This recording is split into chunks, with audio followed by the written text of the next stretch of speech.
make a car at home? Car is a marvel humans have made. You can just sit in the car, you can learn some of the skills, and you can go at the speed of 100 kilometers an hour, and you can navigate it, and it is safe. If you at such a high speed you can navigate, and if you crash, there are so many safety equipments that you will be safe, and unless you get crushed by a truck, that's another story. But can you make car at home?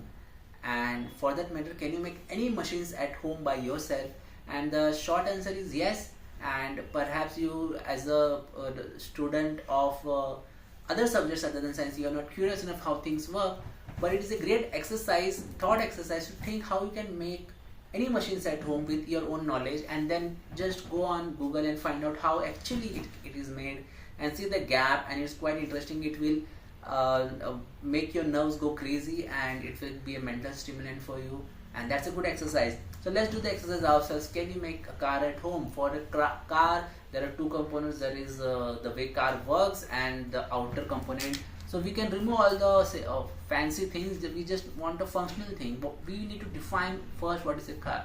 Car is a thing you can sit at, and it can move and take you from place 1 to B. That's the very smallest MVP version of the car. So so anything like a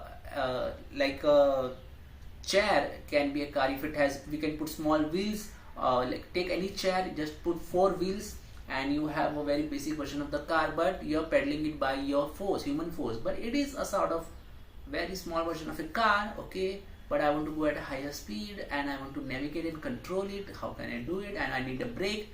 So for brakes, what we can do is, after the tire, we can put some kind of stick which connects to the handle, and when we just pull it, the sticks touches the ground, it creates a friction, and on friction we stop. That becomes an MVP of the car. But you also want to go at the speed. So how can we go at the speed?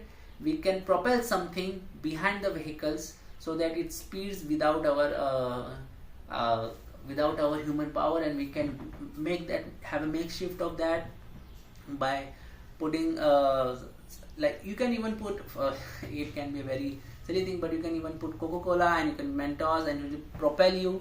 And we need something of this sort. We are not going to the electricity nitty-gritty, but yeah, that's a makeshift car, and you have made it at home. And if you keep refine it, eventually you get the modern car version, and you got the basics of the car, and that's good enough. And you can see other devices in your home and see how, if a makeshift version of it has to be made, how will you make it, and then actually go see the current version, how it is made. And don't need to go into the nitty-gritties of how things work, what is the torque and all the things, but how all of this comes together, and we have made the engineering marvel. Something as basic like a car which you drive every day has such a fascinating thing.